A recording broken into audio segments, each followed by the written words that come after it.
Innovation mission के 48 webinar में आप सभी का स्वागत है। और आज हमारे साथ जो है मिलन सर हैं, जो कि अपना एक्सपीरियंस शेयर करने वाले हैं हमारे साथ फ्यूचर ऑफ मोबिलिटी के ऊपर। सर के बारे में थोड़ा सा बताना चाहूंगी। सर जो है वो एक्सपीरियंस लेक्चरर भी हैं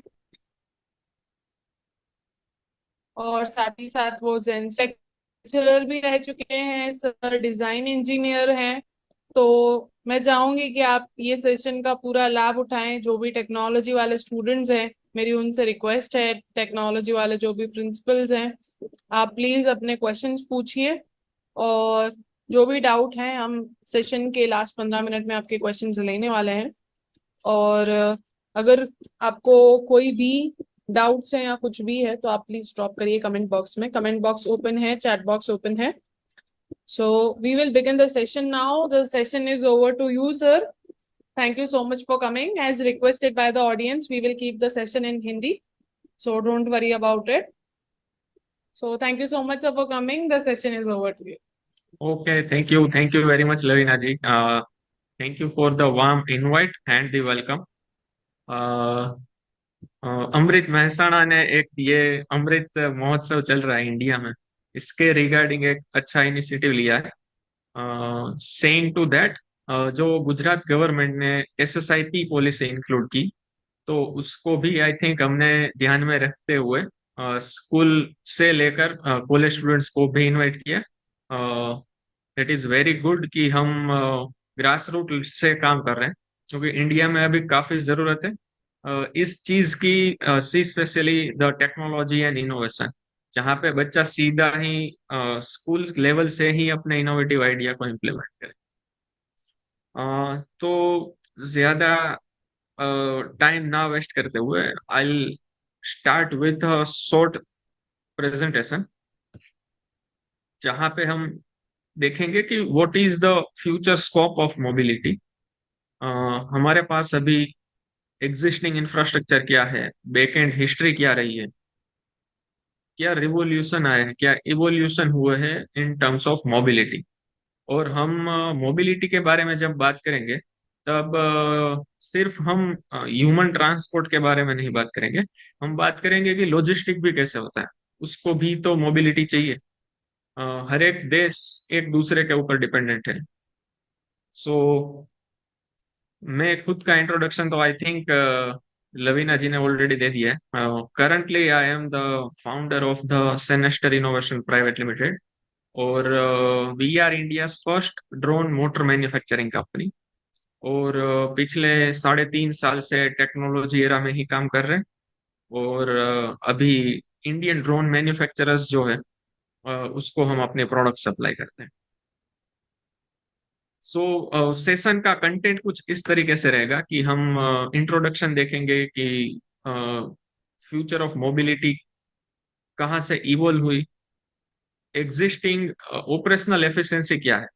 हमने आई थिंक बिफोर क्राइस्ट, मतलब जब से सदियां शुरू हुई है उससे पहले से ही ट्रांसपोर्टेशन को शुरू कर दिया है, लेकिन क्या आज तक वो ऑप्टिमाइज हुई है, कितनी एफिशिएंट हम इसको चला रहे हैं। ऑटोमेशन इन लॉजिस्टिक, तो हम logistic, transport, product, shipping, food, वो सब के ट्रांसपोर्टेशन, उसके लॉजिस्टिक के बारे में भी बात करेंगे। फ्यूचर ट्रेंड्स क्या हो सकते हैं, मतलब एग्जिस्टिंग तो हमने देख ली, उसकी एफिशिएंसी भी देख ली, लेकिन इन फ्यूचर इसको आगे ले जाना, या तो अगर बात करें कि आप लोगों के लिए एज अ इनोवेटर क्या अपॉर्चुनिटीज है जो हम पिच कर सकते हैं, या कुछ रिवोल्यूशनरी इनोवेशन मार्केट में ला सकते हैं, और फिर हम इसको कंक्लूड करेंगे। So future evolution of the mobility के बारे में बात करें, तो सबसे पहले आई डोंट थिंक कि किसी के दिमाग में भी होगा कि साइकिल के अलावा भी कोई आ चुका था। लेकिन एक्चुअल में हम अपने हिस्ट्री में देखें, तो सबसे पहले ट्रांसपोर्टेशन में human, specially human and cargo transport में शिप्स, बोट वगैरह आ चुकी थी।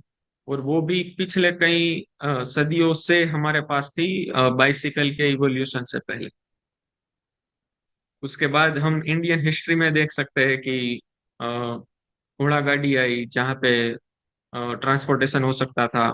एनिमल को हम यूज करते थे for the sake of human transport.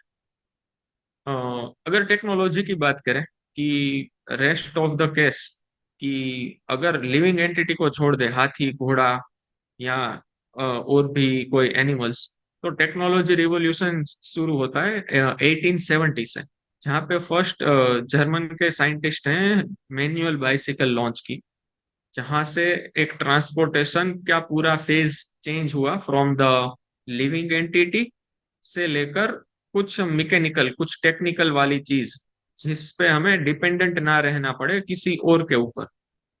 तो उसके बाद रिवॉल्यूशन हुआ, और थोड़े ही साल में, मतलब एक ही साल में, इलेक्ट्रिक मोबिलिटी, इलेक्ट्रिक नहीं सॉरी, आईसी इंजन की मोबिलिटी आई। और आईसी इंजन में भी तब वो लोग यूज करते थे 1880 में स्टीम स्टीम बाइक। तो आपने स्टीम बाइक का तो जरूर सुना होगा कि स्टीम बाइक किस तरह से काम करता है। उसमें स्टीम के जरिए हम प्रेशर डालते थे इंटरनल कंबशन पे, पिस्टन के ऊपर, और फिर हमने टू व्हीलर ट्रांसपोर्टेशन शुरू किया। टू व्हीलर ट्रांसपोर्टेशन धीरे धीरे फॉरेन कंट्रीज, वेस्टर्न वर्ल्ड में अच्छा ग्रो करने लगा, और उसके बाद कार वगैरह आई, जहाँ पे वो एकदम एफिशिएंट नहीं थी, लेकिन हाँ वो 3 या 4 लोगों को एक साथ ट्रांसफर कर सकती थी। तो आई थिंक ये सेकंड फेज था कि जब टू व्हीलर मोबिलिटी शिफ्ट हुई मास मोबिलिटी में। फिर धीरे धीरे उसकी एफिशिएंसी को, स्टीम इंजन की एफिशिएंसी को बढ़ाते गए, और हमारे पास मास ट्रांसपोर्टेशन आया, लाइक बसेस आ गई, फिर ट्रक्स आ गई for the product delivery and all, फिर क्रेन्स भी आई for the like of earth mover applications. 1906, before the first world war, human era ने इंट्रोड्यूस कर लिया एविएशन वाला फेज, जहाँ पे हमने फ्यूल की खपत से, from one country to another country, by boat नहीं, बाय रोड नहीं, बाय हमने एयर ट्रैवलिंग शुरू कर दी। कमर्शियल एयर फ्लाइट है स्टार्टेड इन 1906। और फिर काफी सालों बाद हमें ऐसा लगता होगा कि प्लेन और हेलीकॉप्टर एक साथ में आए होंगे, लेकिन बिल्कुल नहीं, काफी साल थे। I think the decade three minimum, more than 3 decade के बाद हेलीकॉप्टर्स इन यूज हुए, जो कि इनिशियली डिफेंस वाले सेक्टर, सर्विलियंस के लिए इंट्रोड्यूस होते थे। और उसके बाद काफी फिर से डिकेड पास हुए, और उसके बाद लेटेस्ट मोबिलिटी आई है, ड्रोन मोबिलिटी, जो कि अभी वर्ल्ड वाइड कमर्शियल तो नहीं हुई है, लेकिन in future by the next year वो कमर्शलाइज हो सकती है। China, Dubai, India, America, European countries, वो डेमोन्स्ट्रेट कर चुके हैं कि ड्रोन को as a short public mobility के लिए कैसे इस्तेमाल में लाया जा सके। या तो फिर ड्यूरिंग कोविड टाइम हमने देखा था कि मेडिकल डिलीवरी, कि इंडिया के दूर दराज इलाकों में जहां तक पहुंचने में ही काफी समय लग जाता था, वहां पे हमने इंडिया में during Covid time vaccine deliver की है विद द ड्रोन। तो एक ये पूरा फेज चला from ship to the drone, जहाँ पे हम कुछ मैन्युअल ट्रांसपोर्टेशन में थे, फिर हमने टेक्नोलॉजी अडॉप्ट की, फिर टेक्नोलॉजी हमने इवॉल्व की, फिर उसको और एफिशिएंट बनाया, फिर हमने उसके ऊपर इंडक्शन फ्यूल का यूज किया, पेट्रोल डीजल वगैरह का। और लेटेस्ट हमारे पास ड्रोन आए, जो कि पेट्रोल डीजल से भी चलते हैं और इलेक्ट्रिक इनपुट्स, इलेक्ट्रिक बैटरी से भी चलते हैं। सो आज हम मोबिलिटी के बारे में क्यों बात कर रहे हैं? क्योंकि मोबिलिटी आज के लिए सबसे एक हॉटेस्ट सेक्टर है। क्यों? क्योंकि mobility and transportation sector is going through a massive transportation, as I said, and driven by a need to become more sustainable. अगर आप इंडिया के बारे में ही बात करें, तो इंडिया में सबसे ज्यादा पोल्यूशन फैलाने वाली जो सेक्टर्स है, कि इन इन चीजों से सबसे ज्यादा पोल्यूशन निकल रहा है। और आज की तारीख में हम देख ही रहे हैं through out the world, not in India, कि हमारे एफिशिएंट फ्यूल यूटिलाइजेशन से जो कार्बन इमिशन हो रहे हैं, उससे वर्ल्ड वाइड पूरे ग्लोबल वार्मिंग की इफेक्ट आ रही है। Each year there are few degree Celsius of temperature of the whole earth is raising. और उसके साथ ही ग्लेशियर्स वगैरह पिघल रहे हैं। जहाँ डेजर्ट में बारिश हो रही है। अमेरिका के न्यू जर्सी में इस साल दे हैव नॉट प्लान्ड कि यहाँ पे इतनी जोरों की बारिश होगी कि पूरा सबवे पानी में भीग जाएगा, क्योंकि उन लोगों ने प्रिडिक्ट किया था कि यहाँ सिर्फ स्नोफॉल ही हो सकती है। कतर और यूएई के डेजर्ट में इतनी बारिश हुई कि पानी सूखा नहीं 2 दिन तक। उतनी बारिश हुई इन टू द डेजर्ट एरिया। सो हम जो भी evolution of journey of the transportation में हमने जो भी यूटिलाइज किया, वो हमने इतना एफिशिएंट नहीं किया, या तो इतना एफिशिएंट नहीं कर रहे हैं जिससे हम सस्टेनेबिलिटी को भी बरकरार रख सकें। हाँ, अगर बात करें कि वर्ल्ड वाइड डिपेंडेंसी की, मोबिलिटी क्यों जरूरी है। रिसेंटली हमने देखा कि कोई भी कंट्री अपनी खुद की खपत का 100% प्रोडक्ट इन हाउस नहीं बना सकता। मतलब अभी थोड़े दिनों पहले जब रशिया यूक्रेन की वॉर हुई, तब Ukraine is a wheat basket of European country और wheat basket of whole world. तो क्या कि वो जो गेहूं की जो पैदाइश होती है यूक्रेन में, वो इतनी होती है कि वर्ल्ड की ऑलमोस्ट कंट्री में वो लोग अपना व्हीट है, गेहूं है, वो एक्सपोर्ट करते हैं। और ड्यू टू द वॉर वो एकदम पूरा लॉक हो गया कि गेहूं यूक्रेन से बाहर जाना बंद हो। सो मोबिलिटी इसलिए भी हॉटेस्ट सेक्टर है कि हर एक कंट्री एक दूसरे कंट्री के ऊपर किसी ना किसी चीज के लिए डिपेंडेंट है। फिर हमें इंडिया में भी यूक्रेन वॉर के दौरान गेहूं की एक्सपोर्ट बंद करनी पड़ी, क्योंकि हमारी इंटरनल खपत भी उतनी होती है कि आज हम वर्ल्ड की सबसे नंबर 1 पॉपुलेटेड कंट्री है। तो उसको भी हमें सब कैटर करना है। अगर सब एक्सपोर्ट करने लगेंगे तो हमारे लिए कुछ नहीं बचेगा। रिसेंटली हमने अ, चावल की है जो वो एक्सपोर्ट बैन की हुई थी।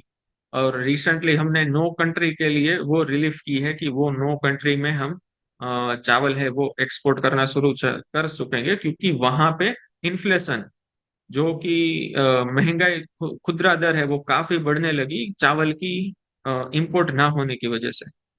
सो ये हर एक चीज है मोबिलिटी जो ह्यूमन ट्रांसपोर्टेशन के लिए भी इम्पोर्टेंट है, प्रोडक्ट ट्रांसपोर्टेशन के लिए भी इम्पोर्टेंट है। लेकिन दोनों चीज और दोनों एसेंशियल चीज है, क्या हम उस मोबिलिटी को एफिशिएंटली ऑपरेट कर रहे हैं।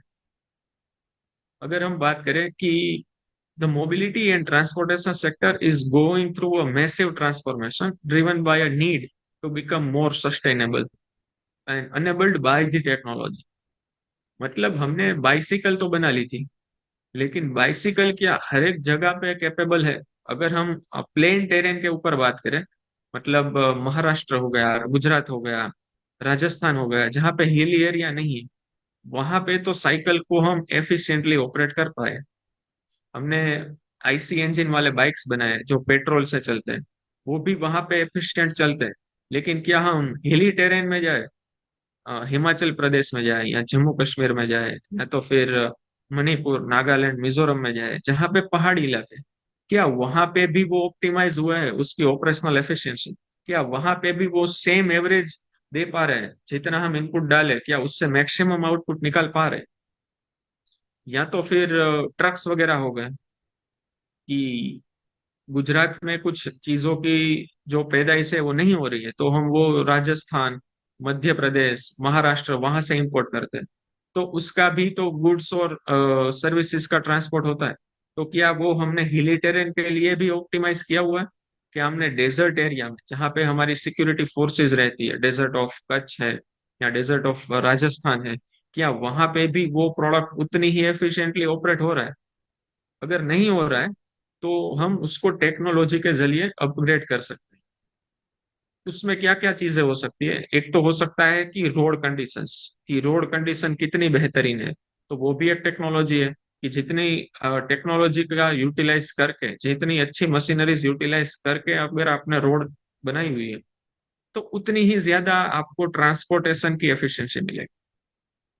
Second thing is that administration.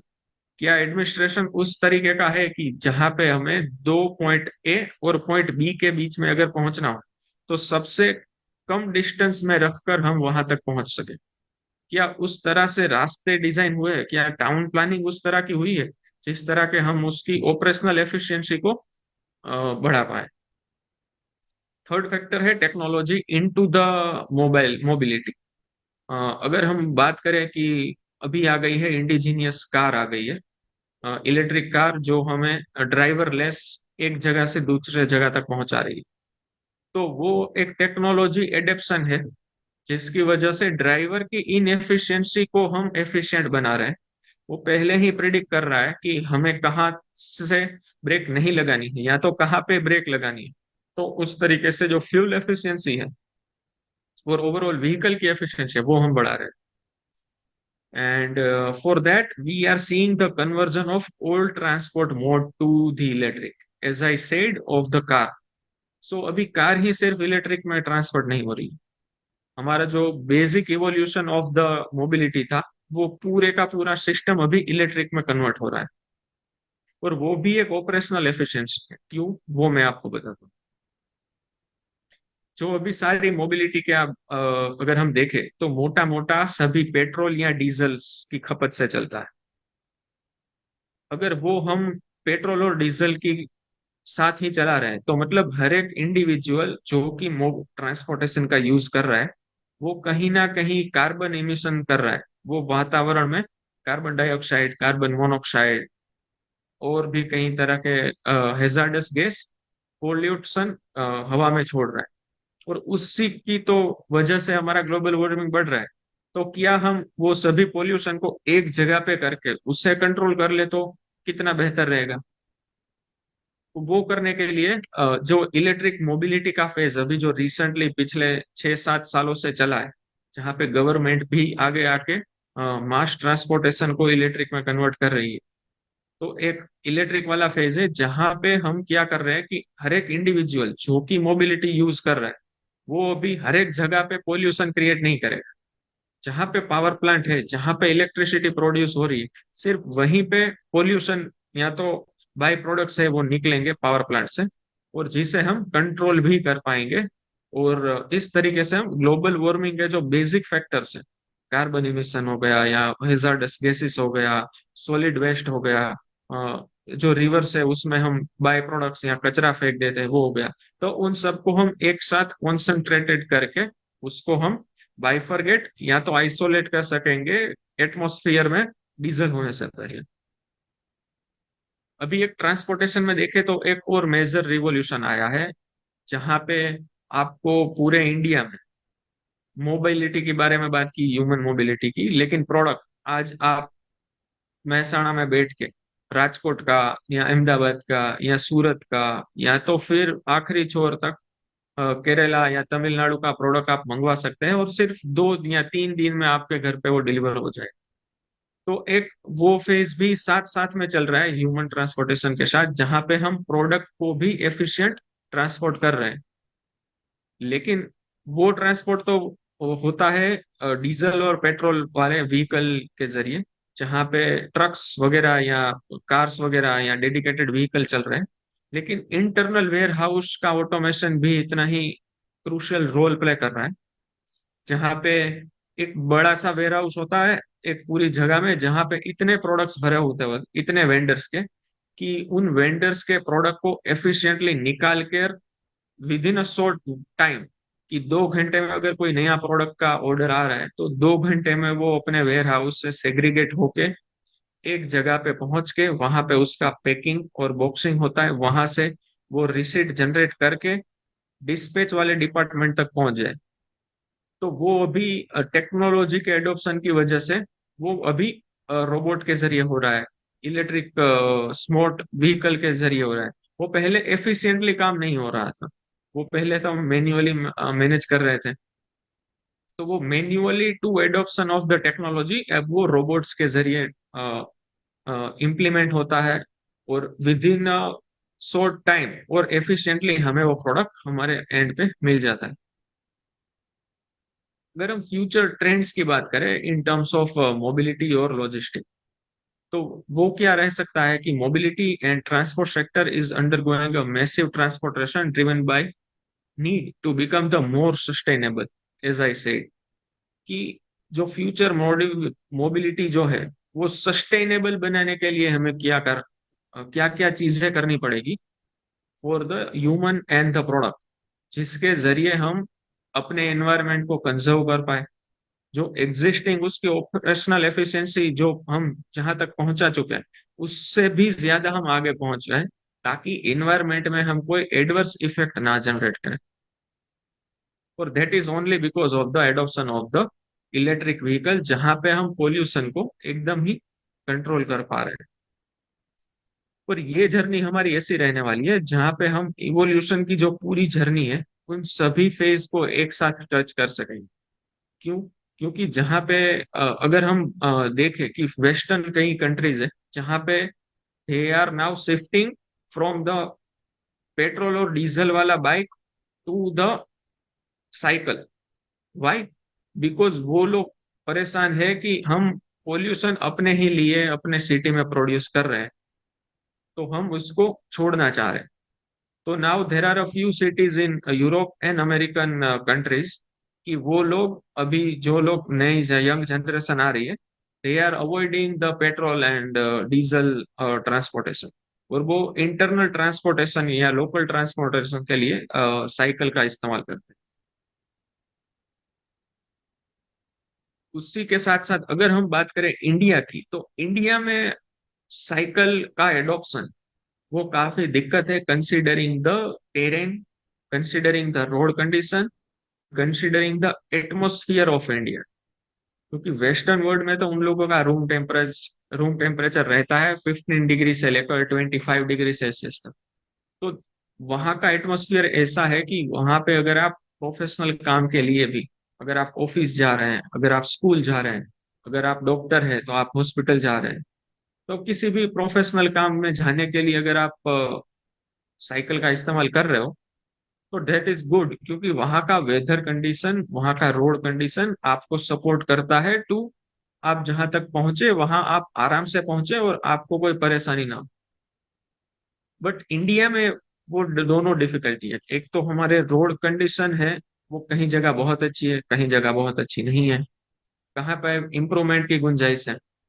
और second and major factor India में है एटमोसफियर। एटमोसफियर हमारा ऐसा है कि ठीक है चलिए हम मॉर्निंग में या इवनिंग में हम साइकिल फॉर द हेल्थ फ्रिक हम इस्तेमाल कर सकते हैं, जहाँ पे हम अपने हेल्थ के लिए उसको घर से साइकिल लेकर निकले और वहां पे जाके हम अपनी हेल्थ को अच्छी तरह के मेंटेन करके गार्डन में घूमे या तो रोड के ऊपर टहल के एक आध घंटे में वापस आके फ्रेश होके फिर हमें यूटिलाइज करना पड़ता है पेट्रोल और फ्यूल्ड व्हीकल मोबिलिटी। क्यों? क्योंकि हम कंफर्टेबल नहीं है कि बाइसिकल में जाके आप एक डॉक्टर हॉस्पिटल में अटेंड करे, वो थक जाएगा, रोड कंडीशन अच्छी नहीं होगी, उसकी खुद की एफिशिएंसी कम हो जाएगी। तो अगर वो नहीं करना है तो हमें एडॉप्शन करना पड़ेगा इलेक्ट्रिक व्हीकल का। और अगर इलेक्ट्रिक व्हीकल के बारे में बात कर रहे हैं तो गुजरात में क्या अपॉर्चुनिटी है? गुजरात में काफी अपॉर्चुनिटीज है इन terms of the adoption of the electric mobility. जैसे कि मैंने पहले बताया कि फर्स्ट पिक्चर है साइकिल का, साइकिल इलेक्ट्रिक हो चुकी है। सेकंड पिक्चर है बाइक का, इलेक्ट्रिक स्कूटर और इलेक्ट्रिक बाइक इंडिया में दोनों इलेक्ट्रिक हो चुके हैं।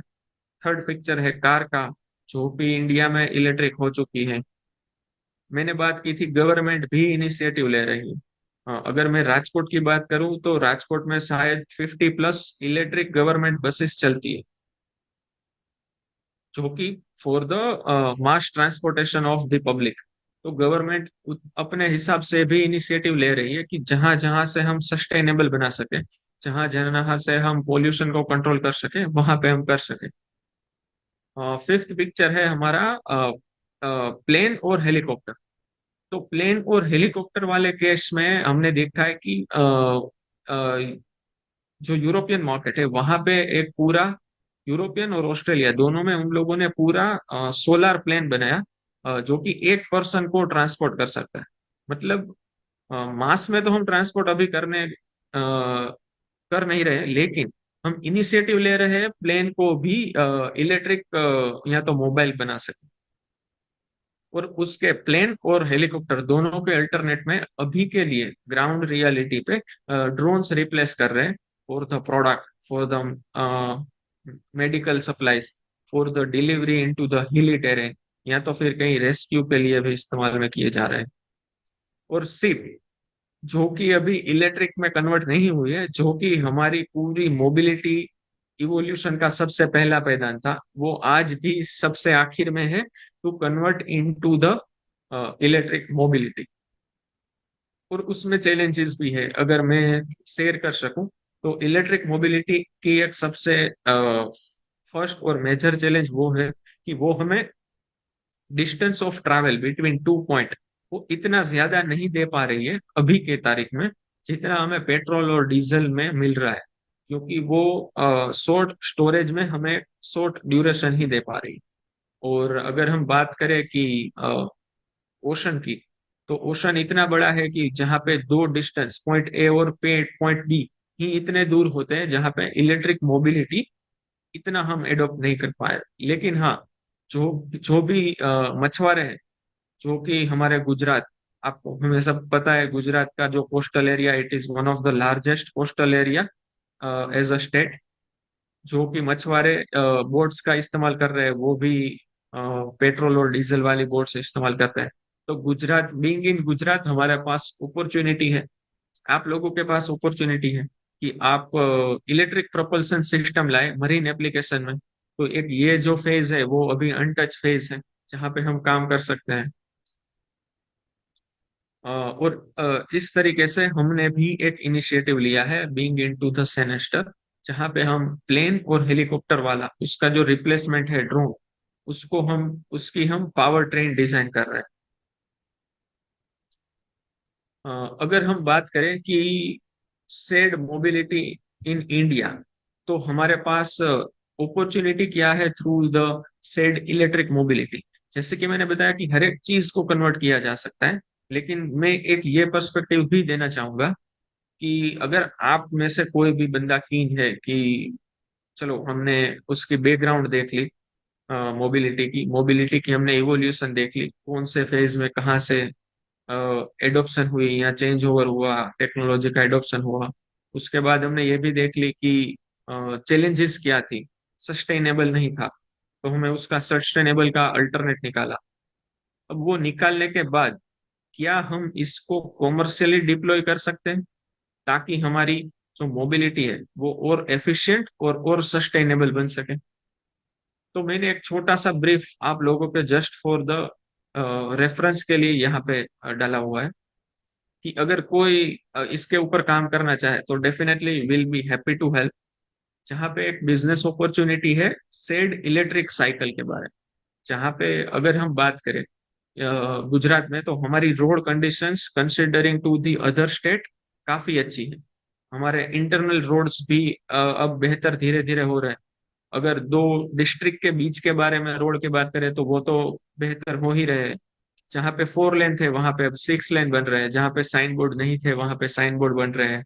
अगर रोड में कुछ भी मेजर प्रॉब्लम आ रही है तो with in a short while वो प्रॉब्लम टेकल की जा रही है, या तो उसका मेंटेनेंस हो जाता है। तो हमारी जो दो प्रॉब्लम थी, एक तो थी रोड कंडीशन, और दूसरी थी the replacement of the existing solution. तो पहली रोड कंडीशन, तो गुजरात के रोड्स काफी बेहतर हैं ही, तो वो तो हमारे लिए कम प्रॉब्लम है considering to the other state. Cycle as a mobility, जैसे कि मैंने पहले बताया, सीधा इम्प्लीमेंट करना is not a wise decision. क्यों? कंसिडरिंग द हमारी एटमॉस्फेरिक कंडीशन। और ऊपर से हम गुजरात के बारे में स्पेसिफिक बात करें तो लाइन ऑफ कैंसर तो हमारे गुजरात के बीच से ही निकलती है। तो वहां पे जो टेम्परेचर कंडीशंस है वो इतनी कन्वीनियंट नहीं होगी जहां पे हमें साइकिल राइड करने में काफी आसानी हो फॉरेन कंट्री की तरह। बट क्या होगा कि अगर हम उसी साइकिल को इलेक्ट्रिक साइकिल में कन्वर्ट कर सकें और उतनी ही स्पीड से जा सके जितनी स्पीड से हम अपनी रेगुलर मोबिलिटी को इस्तेमाल में ला रहे हैं, ये डेफिनेटली पॉसिबल है। क्योंकि मार्केट में अभी इलेक्ट्रिक बाइसिकल तो मिल ही रही है। और इलेक्ट्रिक बाइसिकल की वजह से सस्टेनेबिलिटी के साथ साथ एक रेवेन्यू पोटेंशियल भी है, जहाँ पे आप डिप्लॉयमेंट के जरिए सस्टेनेबल तो कर ही रहे हो पूरे एनवायरनमेंट और सिस्टम को, लेकिन उसमें एक रेवेन्यू पोटेंशियल भी है। अगर हम ब्रीफ करें कि हमारे पास क्या क्या डिफरेंट तरीके की इलेक्ट्रिक साइकिल है, तो ये मैंने छोटी सी लिस्ट निकाली है। अगर आप मैन्युअल साइकिल भी आज लेने जाए तो कुछ 5,000 से तो वो शुरू हो ही जाती है। तो ये कुछ साइकिल्स मॉडल अवेलेबल है। आई थिंक अभी तो कुछ मैंने रिसेंटली ही देखा था ड्यूरिंग नवरात्रि, किसी इलेक्ट्रिक व्हीकल मैन्युफैक्चरर ने सिर्फ 20,000 में अपनी इलेक्ट्रिक साइकिल बोलो विद इन गुजरात भी बनाते हैं। मेरे काफी अच्छे दोस्त भी है, उसने सिर्फ 20,000 में भी एक अपना मॉडल लॉन्च किया हुआ है। शेयर मोबिलिटी के डिप्लॉयमेंट के बारे में बात करें तो मैं सिर्फ आपको ब्रीफ ही दूंगा। आई थिंक जो भी इंटरेस्टेड है वो इन पॉइंट से या तो फिर बाद में हम मिलकर डिस्कस कर सकते हैं। इसको हम फेज वाइज लॉन्च कर सकते हैं बिटवीन द सिलेक्टेड स्टेशन। अगर हम महसाणा या बनासकाठा की ही बात करें तो जहाँ पे जो पब्लिक ट्रांसपोर्टेशन है वहां पे एक पॉइंट ए डिप्लॉय कर सकते हैं, और पॉइंट बी हम लास्ट माइल कनेक्टिविटी पे रख सकते हैं, मतलब सिटी के कहीं दूर के छोर पे जहाँ पे इजीली पब्लिक ट्रांसपोर्टेशन अवेलेबल नहीं, लाइक ऑटो हो गई या लोकल बस हो गई, तो वहां पे हम पॉइंट बी डिप्लॉय कर सकते हैं। वो डिप्लॉयमेंट क्यूआर बेस्ड रहेगा, जहाँ पे किसी की ह्यूमन इंटरवेंशन की जरूरत नहीं है। आप इजीली क्यूआर कोड के जरिए उसको लॉक अनलॉक कर सकते हैं, ऐसी टेक्नोलॉजी आप डेवलप करें। रियल टाइम जीपीएस ट्रैकिंग वाली बाइसिकल है, तो आप rented side electric bicycle deploy कर सकते हैं। तो उसको आप रियल टाइम ट्रैक भी कर सकते हैं। अगर मानो कि 50 बाइसिकल पॉइंट ए और पॉइंट बी के बीच में हमने डिप्लॉय की हो, तो हमें रियल टाइम 24/7 वो एग्जिस्टिंग कहाँ पे है उसका रियल टाइम लोकेशन भी ट्रैक कर सकते हैं। ऑनलाइन पेमेंट है फॉर द अनमैन्ड ऑपरेशन। आप क्यूआर कोड से डिजिटल इंडिया में कहीं पे भी क्यूआर कोड स्कैन किया, आपने पेमेंट किया, आपकी साइकिल अनलॉक हो गई। आप पॉइंट ए से, मतलब आप अगर किसी और जगह से आ रहे हैं, पॉइंट बी पे उतरे और आपको मानो कि बस पकड़नी है, तो आपका महसाणा और बनासकाठा के सेंट्रल बस स्टैंड पे एक वहां पे एक छोटी सी जगह होगी जहाँ पे आप उस इलेक्ट्रिक बाइसिकल को फिर डॉक कर सकते हैं। जैसे ही आप उसका क्यूआर कोड स्कैन करेंगे वो लॉक हो जाएगी और उसका चार्जिंग ऑटोमेटिक शुरू हो जाएगा। इसका रेगुलर मेंटेनेंस भी करना पड़ेगा। और अगर ये शेयर्ड इलेक्ट्रिक मोबिलिटी डिप्लॉय करनी है तो ये हम मास पब्लिक ट्रांसपोर्टेशन है या तो मास कुरियर ट्रांसपोर्टेशन है, उसके हम कंपटीशन में नहीं बना सकते। ये हम उसके कोलोब्रेशन में बना सकते हैं, जहाँ के दो पॉइंट के बीच में जहाँ पे पब्लिक ट्रांसपोर्टेशन अवेलेबल नहीं है और जहाँ पे काफी रिक्वायरमेंट है। हर एक सिटी में ऐसे कहीं ना कहीं पॉइंट होते ही है जहाँ पे मास ट्रांसपोर्टेशन दूसरे इलाकों के से काफी ज्यादा होता है। मानो कि कोई एरिया है जहाँ पे पीजी एरिया है, जहाँ पे स्टूडेंट्स दूसरे सिटी या आसपास के गांव से आकर बसते हैं, पीजी एरिया, और वहां से वो अपनी यूनिवर्सिटी तक जाते हैं, तो वो भी एक पॉइंट आइडेंटिफाई कर सकते हैं कि जहाँ पे मास ट्रांसपोर्टेशन काफी ज्यादा होता है between the two point only. या तो फिर मैंने एक पहले ही बताया कि एक तो हम अपना बस अड्डा या फिर अपना रेलवे स्टेशन वो चूज कर सकते हैं, और वहां से कौन सा वाला पॉइंट है अपने सिटी में जहाँ पे मास ट्रांसपोर्टेशन सबसे ज्यादा है, वहां पे भी इस चीज को डिप्लॉयमेंट कर सकते हैं। और ये हम गवर्नमेंट के कंपटीशन की बजाय गवर्नमेंट के कोलोब्रेशन में करें, ताकि गवर्नमेंट के मास ट्रांसपोर्टेशन को भी सपोर्ट मिले। और इसके लिए म्यूनिसिपल कॉरपोरेशन हो गई, अगर नॉर्थ गुजरात है तो यूजीवीसीएल, सेंट्रल है तो सीजीवीसीएल, मैं राजकोट में हूँ यहाँ पीजीवीसीएल है, तो इलेक्ट्रिक डिस्ट्रीब्यूटर कंपनी और प्राइवेट सेक्टर ये तीनों आके कंट्रीब्यूट कर सकते हैं। तो ये deployment of share electric mobility मैंने इस पर्सपेक्टिव से आपको शेयर किया। इसके ऊपर हमने ऑलरेडी एक छोटा सा प्रोजेक्ट बनाया हुआ था। हमने एक इलेक्ट्रिक साइकिल मैन्युअल को इलेक्ट्रिक साइकिल में भी कन्वर्ट की थी। जो कि आज भी हम इसको इंटरनल ट्रांसपोर्ट के लिए, ऑफिस वर्क के लिए यूज करते हैं। और फिर उसको नेक्स्ट फेज में ले जाने के लिए यहाँ आरएमसी में इसको किस तरीके से डिप्लॉय किया जा सके, उसका हमने प्रॉपर एक रोड मैप बनाया हुआ है। और इन फ्यूचर हम म्यूनिसिपल कॉरपोरेशन के साथ में मिलके इसको डिप्लॉय करने की सोच रहे हैं। तो जो भी ऐसा सेशन अटेंड कर रहा है, और अगर आप लोगों को कहीं पे भी अपॉर्चुनिटी दिख रही है बनासकाठा या महसाणा में कि किस तरीके से इसको इंटीग्रेट किया जा सके, तो आप कर सकते हैं। वो पर्सपेक्टिव से मैंने ये आखिरी स्लाइड इसमें include. With this I would like to conclude the session. अगर किसी को कोई भी क्वेश्चन है तो feel free to ask. Thank you very much. Thank you so much for very insightful session sir. Thank you. और हम क्वेश्चन एंड आंसर राउंड के लिए अभी ओपन है, जिनको भी जो भी क्वेश्चंस है प्लीज अपने क्वेश्चंस आप डाल सकते हैं। सर मीनवाइल क्या आप बता सकते हैं अपनी जर्नी के बारे में, कैसे आप लेक्चरर से को फाउंडर बन गए please. Yes, yes, definitely. It is a quite interesting story. So, during my bachelor's, मैंने सोचा था कि मैं बेसिकली मैकेनिकल इंजीनियर हूँ। तो मैंने सोचा था कि मैं भाई हाथ तो काले नहीं करने वाला, क्योंकि मैकेनिकल में ज्यादातर क्या है कि आपकी डिप्लॉयमेंट होती है इंडस्ट्री में। तो वहां पे आपको हाथ तो काले करने ही है, आपका काम ही मशीन्स के साथ है। तो पहले तो मैंने बैचलर्स के टाइम ही सोचा था कि अपन डिजाइन इंजीनियर बनेंगे। तो विथ ग्रेस गॉड कि मैंने अपना कॉलेज का फर्स्ट इंटरव्यू क्रैक किया और मेरा सिलेक्शन इंडिया की third largest plastic producing company में सिलेक्शन हुआ, जहाँ पे हम प्लास्टिक जहाँ से निकलता है उसके हम मशीन डिजाइन वगैरह करते हैं। उसके बाद में 2 साल वहीं पे रहा as a design engineer, industry के बारे में जाना, इंडस्ट्री और एकेडमी का बीच में क्या गैप है वो भी देखा, क्योंकि हमारा एजुकेशनल सिलेबस उतना तक नहीं पहुंच पाया है अभी तक जितना हमारे इंडस्ट्रियल लेवल से वो शुरू हो जाता है। यहाँ तो उसके पास इतने अच्छी तरीके के टेक्नोलॉजी। उसके बाद मैंने 2 साल एकेडमिक वापस ज्वाइन किया to share my industrial knowledge into the academic. और वो 2 साल के बाद मुझे कैसा लग रहा था कि I need to give something to the society. इस सोसाइटी को मैं अपने नॉलेज से कैसे एनहांस कर सकूं थ्रू द टेक्नोलॉजी। तो फिर मैंने अपने मास्टर्स में एडमिशन लिया और मेरे मास्टर्स का मेजर प्रोजेक्ट ही मैंने उस तरह कैसे सिलेक्ट किया कि उसके ऊपर मैं अपनी आगे की एंटरप्रेन्योरियल जर्नी स्टार्ट कर सकूं।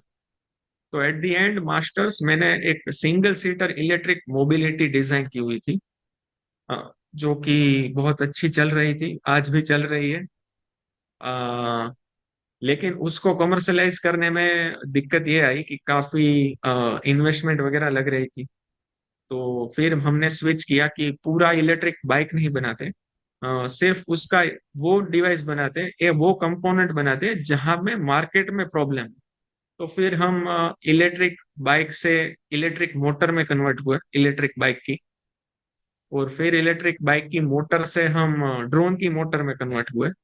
और तब हमें पता चला कि ड्रोन में made in India electric motor कोई बना ही नहीं रहा है।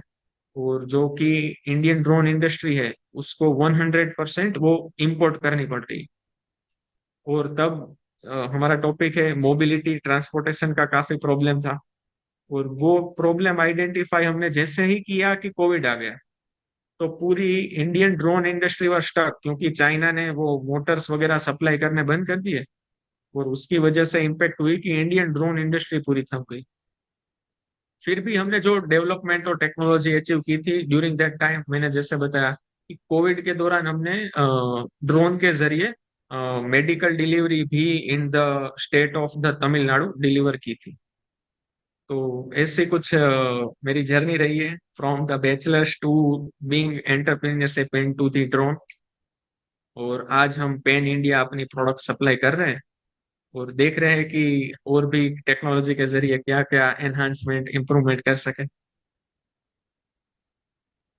सर ड्रोन्स जो है वो मेडिकल इंडस्ट्री से लेके फोरेंसिक से लेके डिफेंस में हर एक जगह पे अभी यूज हो रहे हैं। तो सर इतना फ्यूचर तो हम देख पा रहे हैं ड्रोन्स का। Sir Right. इसके आगे कुछ स्कोप या फ्यूचर आप हमारे साथ शेयर करना चाहेंगे, जो शायद अभी तक हम लेमेंस और जनरल पब्लिक जो हम लोग हैं उनको पता नहीं है, या जिस पे हम काम भी कर सकते हैं अभी। और डेफिनेटली दो चीज है। एक तो ड्रोन ही में एक कैटेगरी है कि मेन्ड ड्रोन। तो आप एक वो मेन्ड ड्रोन के बारे में भी हमारे पास काफी स्कोप है। आई थिंक इंडिया में हमने फर्स्ट आईआईटी चेन्नई में फर्स्ट मेन्ड ड्रोन बना लिया है। लेकिन अभी भी हम उसको वेरी इनिशियल स्टेज मान सकते हैं, वो इतना एफिशिएंट नहीं है। उसके रूल्स और रेगुलेशंस इंडिया में नहीं है। उसकी सेफ्टी कंडीशंस के ऊपर हम काम कर सकते हैं। और दूसरी चीज है मरीन एप्लीकेशन। मरीन एप्लीकेशंस में भी इलेक्ट्रिक डिप्लॉयमेंट किया जा सकता है, जो कि अभी तक नहीं हो रहा है। फिर वो आप ड्रोन के जरिए करिए या फिर इलेक्ट्रिक प्रोपल्सन के जरिए करिए। तो ये मोबिलिटी में दो स्कोप ऐसे हैं जहाँ पे अपॉर्चुनिटी भी है, डिमांड भी है, और प्रॉब्लम को हम एफिशिएंटली कैटर भी कर सकते हैं। सर बहुत सारे फैक्टर्स जो है वो अफेक्ट करते हैं कभी भी हम ड्रोन को कोई भी जगह पे यूटिलाइज करते हैं तो, राइट। बस एयर हो गया, एंगल हो गया, प्रेशर हो गया, का वेदर कंडीशंस हो गई, बहुत सारी चीजें हैं जो अफेक्ट करती है। तो सर ये सारी चीजें मतलब प्रॉब्लम्स एग्जिस्ट करती है ये इंडस्ट्री में काफी सारी, ये सब लोग जानते हैं। लेकिन आप कुछ ऐसी चीजें बताना चाहेंगे जिस पे बच्चे जो है वो आइडियाज लाए, सॉल्यूशंस लाए, या प्रोटोटाइप बनाए, या कुछ पेटेंट करवा सके, मतलब जिसकी अभी मार्केट में जरूरत है, और जिसकी मैं बीइंग अ फोरेंसिक स्टूडेंट मैंने देखा है काफी सारे नेशनल सिक्योरिटी के प्रोजेक्ट्स में अभी हम लोग डिफेंस में ड्रोन्स को बहुत इंपॉर्टेंस दे रहे हैं। राइट। जी, तो ऐसे कुछ प्रॉब्लम्स है जिनके सॉल्यूशंस पे बच्चे काम कर सकते डेफिनेटली अगर हम स्कूल किड्स के बारे में बात करें तो उनके लिए काफी अपॉर्चुनिटीज है। और आज का टाइम तो ऐसा है कि वो एकदम लो कॉस्ट में अपने इनोवेटिव आइडिया को ड्रोन के जरिए डिप्लॉय कर सकते हैं।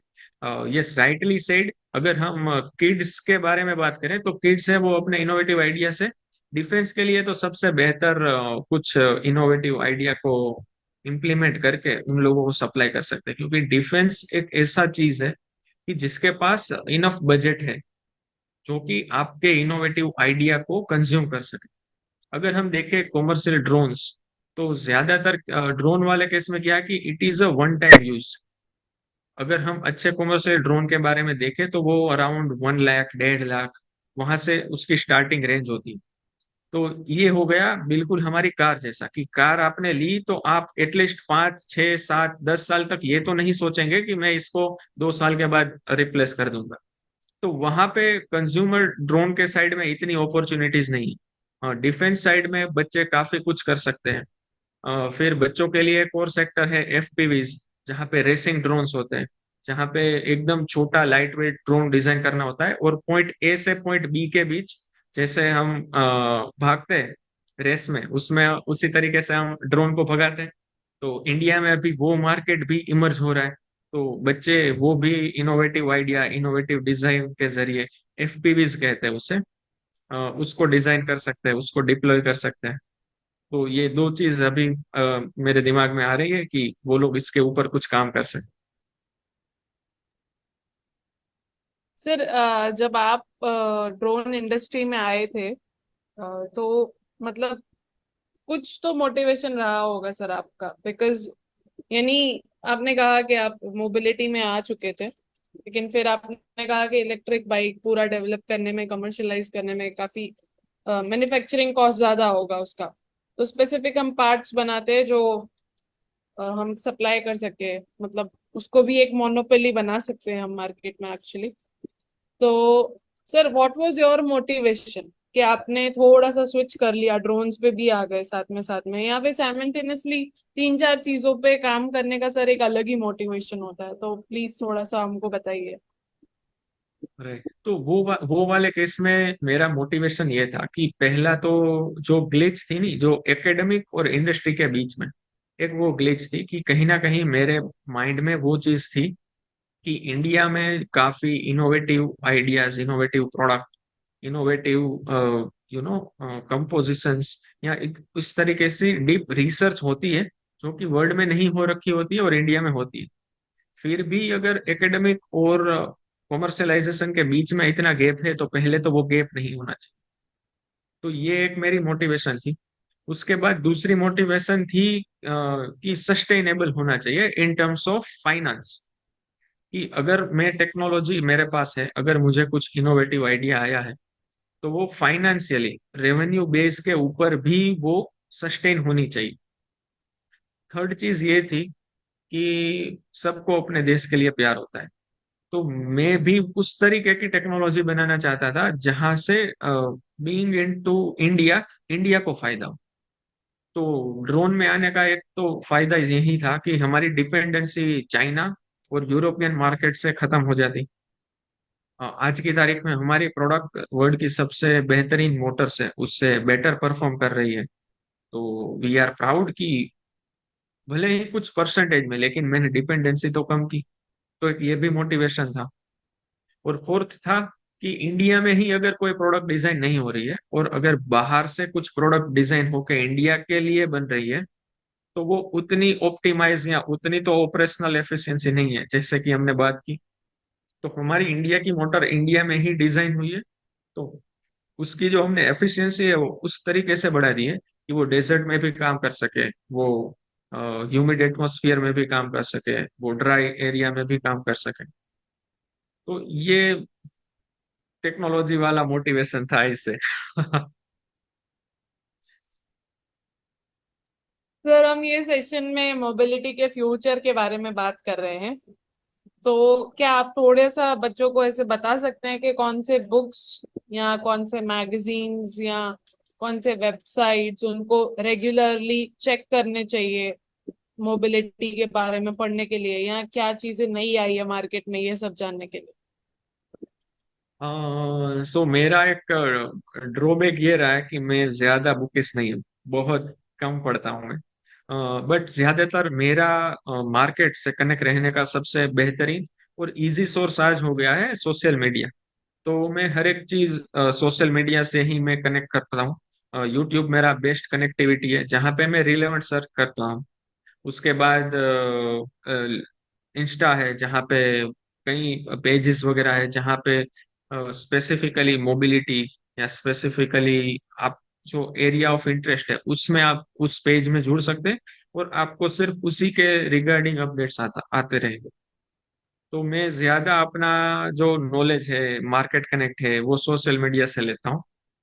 और फिर नेटवर्किंग मेरी एक बहुत बेहतरीन और अच्छी आई कैन से कि प्रैक्टिस रही है। एटलीस्ट मंथ में एक बार मैं उन लोगों से मिलता हूँ जहाँ जिन लोगों को मैं पहले कभी नहीं मिला। तो एक मेरी नेटवर्किंग की भी एक अच्छी प्रैक्टिस है जो कुछ किसी ना किसी तरह से मैं किसी अनजान और प्रोफेशनल लोगों से मिल पा रहा हूँ। तो वहां से भी कुछ कुछ इनपुट आते रहते हैं। तो ये चीजें ऐसी नहीं है कि सिर्फ मैं, कोई भी इम्प्लीमेंट कर सकता है, सोशल मीडिया एक्सेसिबल है। अगर आप नेटवर्किंग, अगर आपके सिटी में कुछ ऐसे ऐसे अलग अलग ग्रुप्स होंगे, वहां पे आप कनेक्ट कर सकते हैं। वहां पे भी आपको अलग अलग तरीके से कोई ना कोई इनपुट तो मिल ही जाए। नोट और मैं जब नेटवर्क करता हूँ, मैं जब दूसरे के साथ बात करता हूँ, तब मैं फोकस नहीं रहता कि मैं मेरे बिजनेस या तो मेरे एरिया ऑफ इंटरेस्ट के बारे में ही बात करूँ। मैं अपना बोल के खत्म कर देता हूँ और मैं लोगों से सुनता हूँ कि और भी मार्केट में क्या क्या इनोवेशन हो रहे हैं, और भी क्या हो रहा है जहाँ पे वो ऑप्टिमाइज कर रहे हैं। कोई अपना पैसा ऑप्टिमाइज कर रहा होता है, कोई इन्वेस्टमेंट ऑप्टिमाइज कर रहा होता है, कोई इन हाउस एग्रीकल्चर, खेती वगैरह कह लो, हाइड्रोपोनिक्स, वो ऑप्टिमाइज कर रहा होता है। तो वो हर एक अलग अलग टॉपिक से हमें इनपुट मिल जाता है और फिर हम उसमें से कंक्लूड कर सकते हैं अपना एरिया ऑफ इंटरेस्ट कि ये इसमें क्या आगे भी कुछ स्कोप है या इसमें आगे में क्या और कर सकते। तो ये दो चीजें। मैं सारे प्रिंसिपल्स और जो भी कॉलेज स्टूडेंट्स हैं उनको ये कहना चाहूंगी, प्लीज सर की ये एडवाइस को आप इम्प्लीमेंट करें अपनी जिंदगी में। नेटवर्किंग बहुत इम्पोर्टेंट रोल प्ले करता है हम सबकी लाइफ में। तो हमारा एडवाइस नहीं मान के अपना कोई नया तरीका बनाइए ये चीज करने के लिए। लेकिन एक तरीका सर ने आपको बताया है कि इस तरीके से भी आप कर सकते हैं। तो आई थिंक आज कोई क्वेश्चंस है नहीं हमारे चैट बॉक्स में, तो हम अपने सेशन को यहीं पे एंड करते हैं।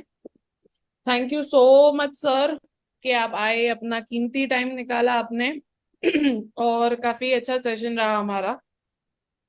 मैं सबको रिक्वेस्ट करूंगी कि हम अभी भी मंडे टू वेनेसडे चलाने वाले हैं हमारे वेबिनार्स को, तो प्लीज मिस आउट नहीं करें सेशन को। हम मंडे को मिलेंगे 4 बजे यहीं पे जूम प्लेटफॉर्म के ऊपर। आपको कोई भी क्वेरीज है आप हमारे थ्रू जान सकते हैं, हम आपको अच्छे मेंटोर सबके साथ कनेक्ट करवाएंगे। आप हमको ईमेल करिए amritmehsana@gmail.com के ऊपर। फेसबुक इंस्टाग्राम पे हम लाइव हैं अभी, आप हमको फॉलो करिए, वहां पे भी मैसेज ड्रॉप कर सकते हैं अगर आपको ईमेल नहीं करना है तो। हमारा कॉन्टैक्ट नंबर अवेलेबल है वेबसाइट के ऊपर, आप हमको कॉल भी कर सकते हैं। साथ ही साथ अगर आपकी कोई पेटेंटेबल आइडियाज हैं, प्लीज आइए कलेक्टर ऑफिस, सारा प्रोसीजर में हम आपकी हेल्प करेंगे। So thank you so much everyone for being a very lovely audience, and thank you so much sir for coming. Please stay thank you in very touch. Much. Yeah, thank you everyone, have a nice day।